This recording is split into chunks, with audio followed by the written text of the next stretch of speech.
Allow me to introduce myself. I'm Rebecca, 28 years old, fresh from a wedding to Richard, a man 7 years my senior. But let's rewind a bit, shall we? Let me sketch the day Richard and I first crossed paths. It was at one of those elegant garden parties our parents adored hosting. I was 18, just out of high school, and Richard, 25, the rising star in his father's company. I recall him strolling up to me, a glass of champagne in hand. "Rebecca, right?" he asked, his voice as smooth as silk. "I've heard a lot about you."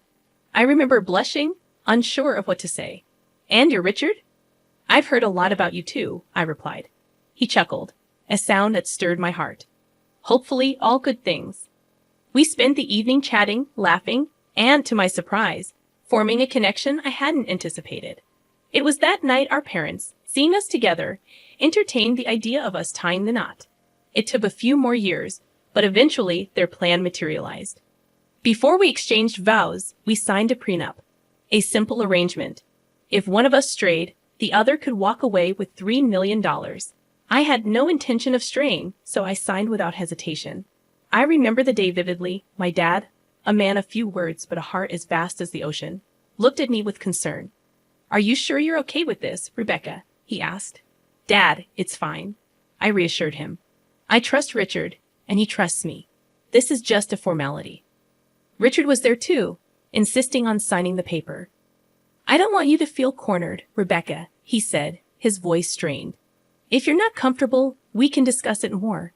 But I shook my head, smiling at him. "Richard, I'm fine with it. I trust you." He seemed relieved and echoed, "And I trust you, Rebecca." That marked the beginning of our journey. We married in a grand ceremony, the talk of the town. I was thrilled about this new chapter, blissfully unaware of the storm brewing on the horizon. After the wedding, we settled into a beautiful house on the city outskirts, a dream come true. Living with Richard, waking up next to him every morning, was surreal. He was sweet, caring, and for a while, everything felt perfect. Our honeymoon was like a fairy tale. 2 weeks in a beach resort, soaking up the sun and each other's company. But when we returned home, things shifted. Richard became distant, lost in his thoughts. He'd arrive late from work, head straight to bed without a word. We slept in separate rooms, ate at different times, barely speaking. One day, I confronted him. "Richard," I said, trying to steady my voice, "what's going on? You've been acting strange since our honeymoon." He looked at me, his eyes devoid of warmth. "I've just been busy with work, Rebecca," he replied, avoiding my gaze. "But we barely talk anymore." I persisted, feeling as though we were strangers inhabiting our own home. He sighed, running his fingers through his hair. "I know, Rebecca. I'm sorry. I'll try to make more time for us." But things didn't improve. If anything, they worsened. Richard started coming home even later, sometimes not until the early hours of the morning. He stopped eating with me, and our interactions became scarce. Suspicion crept into my mind. Was he seeing someone else? The thought churned my stomach. But I couldn't ignore the signs. I decided to confront him once more. "Richard," I said one night as he returned late, "are you seeing someone else?" He looked shocked at my question. "What? No, Rebecca. I would never do that to you." "But you're always out. You never spend time with me," I said, tears welling up. "I told you, it's just work," he said firmly. "I'm not cheating on you, Rebecca." Yet something felt amiss. Richard wasn't the man I married. He was distant, cold, and secretive. Conflicted, I resolved to uncover the truth. If Richard wouldn't confide in me, I would find out myself. I began by checking his phone while he was in the shower. Guilt gnawed at me, but desperation drove me to seek answers. I found no suspicious messages or calls. But a discovery made my heart sink. Richard had been searching for apartments. Was he planning to leave me? I confronted him. "Richard, why are you looking for apartments? Are you planning to leave me?" He looked taken aback. "No, Rebecca, I was just looking. I wasn't planning on leaving you." "Then why were you looking?" I asked, my voice trembling. I don't know, Rebecca, he whispered. I need some space. One day, I turned to my mom for advice. She's always been my rock. Mom, I said, I don't know what to do. Richard's changed. He's not the same person anymore. She listened, her face full of concern. Rebecca, she said, you're both still adjusting. You're newlyweds. It takes time to build a life together. I wanted to believe her, to believe that this was just a phase, that things would improve. But deep down, I knew there was more to it. Richard was concealing something, and I could feel it. I attempted to dismiss the feeling, convincing myself that Mom's reassurance held truth. Yet, the nagging voice persisted, a constant reminder that something wasn't right. A few weeks later, summoning courage, I approached Richard. I need a job, I declared, meeting his gaze. He appeared surprised. You want to work? He inquired, raising an eyebrow. I nodded. Yes, I need to do something, Richard. I can't just sit at home all day. After a brief pause, he offered a position at his foundation, which aided children in challenging circumstances. Taken aback, I accepted without hesitation. The foundation's work was renowned, and I had always admired their efforts. Working there breathed new life into me. Busy and engaged, I encountered resilient children who had faced more hardships than any should. It was heart-wrenching yet uplifting.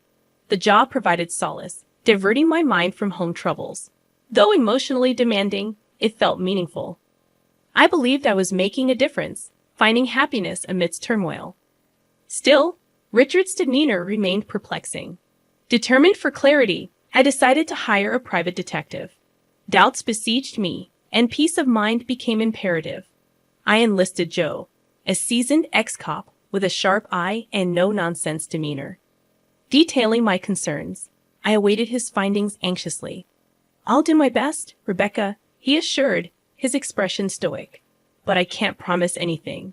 His report later arrived, his demeanor grave.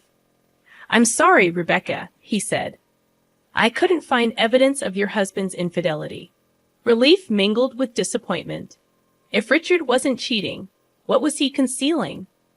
Grappling with unanswered questions, I paid Joe for his services as he departed, leaving me with a heavy heart and unresolved uncertainties. A profound sense of loss washed over me, leaving me grappling with more questions than answers.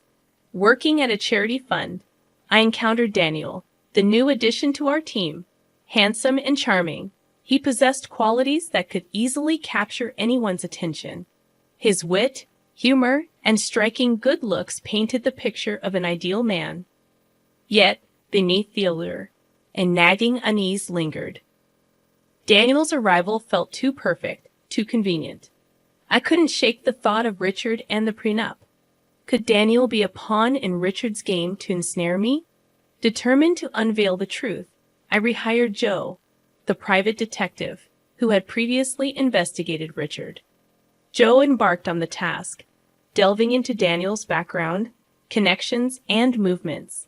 Meanwhile, I maintained cautious distance from Daniel, despite his persistent charm. Though tempted by his invitation for coffee, fear of the unknown held me back. When Joe presented his findings, my suspicions were validated. Daniel was indeed connected to Richard, a revelation that stirred a mix of emotions within me. Anger, relief, and sadness surged as I realized the depths of Richard's deception. Yet, amidst the turmoil, a sense of vindication prevailed. I wasn't imagining things. My instincts had been right all along. Grateful to Joe, I bid him farewell, embracing a newfound closure. Though I had narrowly avoided a costly mistake, the encounter with Daniel left its mark. I had glimpsed the facade of an ideal man, only to discover its hollow core. Despite the bitter realization, I resolved not to let it define me. I was resilient, capable of finding happiness on my own terms. I didn't need an ideal man to complete me. I was enough. I longed for someone genuine, someone honest, and I was determined to find that person, no matter the obstacles. While I could have dismissed Daniel outright, I opted for a different approach. I decided to engage him, to befriend him, all while maintaining impeccable conduct to avoid giving Richard any ammunition against me. Daniel, however, misinterpreted my friendliness, believing he had me under his spell. The irony was lost on him. He was the unwitting pawn in my game.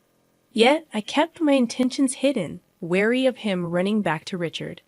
I sustained the charade, keeping the facade of friendship intact. One day, I raised the stakes, inviting Daniel to lunch under the guise of discussing charity work. He agreed, sporting a self-satisfied grin, convinced of his progress. As we conversed, I cautiously probed about his views on Richard, careful not to betray my intentions. Daniel's responses hinted at his confusion regarding Richard, reinforcing my suspicions. In subsequent encounters, I continued the pretense, treating carefully to avoid arousing suspicion. It was a precarious game, but one I was willing to play, at least for the time being. During one of our lunches, Daniel broached a delicate subject, hinting at the bond between us. My heart raced. This was the moment I had feared. Concealing my discomfort, I feigned enthusiasm, acknowledging his sentiments. It felt like manipulation, and a pang of guilt pierced me. Yet I knew I had to maintain the charade, to keep the game afoot.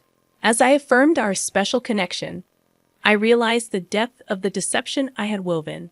Meanwhile, the atmosphere at home with Richard remained frosty, our interactions minimal. His absence became routine, citing convenience for work as his excuse. One Sunday, overcome by curiosity, I dialed Daniel's number, the next move in a game fraught with uncertainty. I infused my voice with a feigned warmth, mirroring the deceit that had brought Daniel to my doorstep.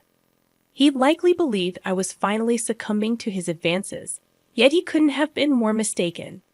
As Daniel crossed the threshold into my home, he was met not by the enticing allure of a seductive housewife, but by my old classmate, now a stern-faced police officer. He had agreed to assist me, and the shock on Daniel's face was a satisfying reward.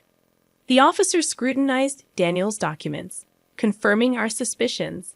They were as counterfeit as a $3 bill. With the evidence laid bare, it was my turn to make a move.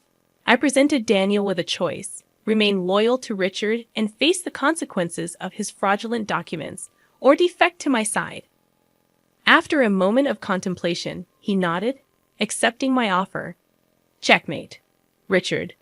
With Daniel now my informant, the true game commenced. Richard, a cunning adversary, wouldn't yield easily. In the ensuing days, I monitored Daniel closely, wary of his unpredictable nature. Though useful, he remained a potential threat. Summoning Daniel to my office, I adopted a serious tone. It was time to delve into Richard's machinations, to unearth his strategies and plans. Daniel hesitated momentarily before agreeing to divulge everything he knew. Thus, I gained my insider, ready to launch a counterattack. But this was merely the prelude. The real battle lay ahead. Richard wouldn't capitulate without resistance, and I had to be prepared. The stakes had escalated from mere gamesmanship to all-out warfare, where survival was paramount. As weeks passed, impatience gnawed at me. I yearned to confront Richard, to prove I wasn't the submissive pawn he presumed me to be. Joe, my trusted ally, offered counsel. Provoke Richard, make him believe I had fallen into his trap. It was a risky gambit, but I was resolute. Daniel and I orchestrated a staged photo shoot, carefully crafting images that hinted at impropriety. Yet, we safeguarded the originals, preserving their innocence. Entrusting Daniel with the envelope containing the fabricated evidence, I urged him to deliver it to Richard, letting him draw his own conclusions. Daniel's apprehension mirrored my own doubts, but there was no turning back now. For in this escalating conflict, the rules of engagement had blurred, and only survival mattered. I know, I replied, a steely resolve in my voice, and I'm ready. The very next day, Richard wore a facade of smiles at dinner, thinking he had outsmarted me. Yet not a word escaped his lips about it. But I wasn't perturbed. I knew what was coming, and I was prepared. Meanwhile, Joe was relentless, digging up dirt on Richard, unearthing the evidence we needed. His dedication and skill were unmatched, and I trusted him implicitly. Finally, Joe called, his voice rough with satisfaction. "I've got him," he declared. Photos, videos, the whole shebang. A rush of excitement flooded me. "Good," I said, a smile spreading across my face. "Let's bring him down." But I didn't confront Richard, not yet. I wanted him to think he was winning, relishing the moment he realized he'd been played. So I waited, playing the part of the dutiful wife. As the clock ticked toward the family dinner at Richard's parents' mansion, I knew the showdown was imminent. Halfway through the main course, Richard stood, a smug smile adorning his lips. "I have something to say," he announced, producing photos of me with Daniel, tossing them on the table as if presenting a winning hand. The room fell silent as Richard accused me of infidelity. Yet I stood, meeting his gaze with unwavering resolve. "Yes," I said calmly, "I know this man, but he's not my lover. He's an actor hired by you, Richard, to frame me." With a confident flourish, I played a recording of Daniel's confession, shattering Richard's facade. But I wasn't finished. Pulling out my own evidence, I confronted Richard with his own indiscretions. His attempts to deny were futile against the undeniable proof. His parents' disappointment was palpable, their trust shattered. The aftermath was swift. We divorced. Richard's parents ousted him from their company, and his reputation lay in ruins. Meanwhile, I walked away with $3 million in compensation. Richard, now jobless, struggled to rebuild his life, while I relished the freedom from his deceit. I had outsmarted Richard, playing his own game better than he ever could. It felt satisfying, vindicating. I had won, and now I'm basked in the tranquility of a life without him.